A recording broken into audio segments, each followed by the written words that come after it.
Hi, a lot of people are telling me कि Trump ने tariffs लगा दिए और 90 दिन के लिए भी पॉज कर दिए, तो ट्रंप डर गया या कुछ प्रॉब्लम हो गई और अमेरिका लॉस्ट और समथिंग। ऐसा कुछ भी नहीं है, किसी को भी पता नहीं है कि हुआ क्या है। Let me explain. ये पूरा जो 90 दिन का पॉज आया टैरिफ में, this is because of the bond market और कोई रीजन नहीं है इसका। बॉन्ड मार्केट को समझने के लिए आपको बॉन्ड्स के प्राइसेस समझने होंगे। तो बॉन्ड्स का बेसिक प्रिंसिपल ये है कि जब बॉन्ड के यील्ड्स ऊपर चले जाते हैं, इसका मतलब बॉन्ड सस्ता हो गया है। बॉन्ड के यील्ड नीचे आ गए, मतलब बॉन्ड्स महंगे हो गए हैं। सो बॉन्ड बेसिकली होता क्या है? फॉर एग्जाम्पल, मैंने यूएस गवर्नमेंट को $100 दे दिए at 4% coupon, which means 4% of interest rate. और यूएस गवर्नमेंट ने मुझे ये प्रॉमिस किया कि जब मैच्योरिटी होगी इस बॉन्ड की, they will give me my money back at 4% of interest rate with the principal amount. और ये पैसा रहेगा 5 साल के लिए लॉक इन। अब फॉर एग्जाम्पल ऐसा कोई सिनेरियो आ गया कि मुझे ये बॉन्ड पहले ही बेचना है गवर्नमेंट को। Now I am going to the government and telling them मेरे को अपने बॉन्ड्स बेचने हैं, मैंने आपको ₹100 दिए, आप मुझे ₹100 पे 4% देंगे। इससे अच्छा है आप मुझसे बॉन्ड ₹90 में ले लीजिए, मुझसे ₹85 में ले लीजिए, but take this back, I don't need the bond. So there is a clause that the government has to buy back the bond. काफी लोग सस्ते प्राइस पे,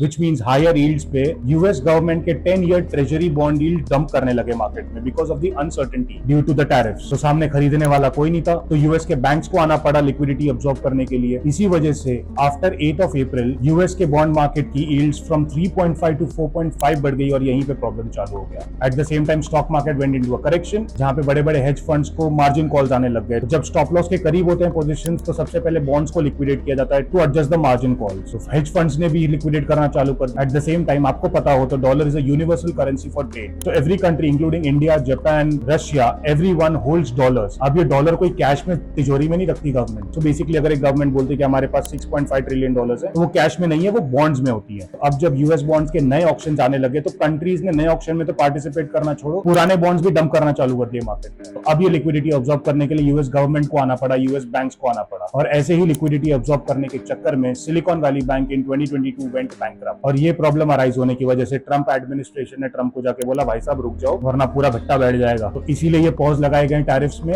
it is because of the bond market and nothing else. Follow us to get such information और stay broke.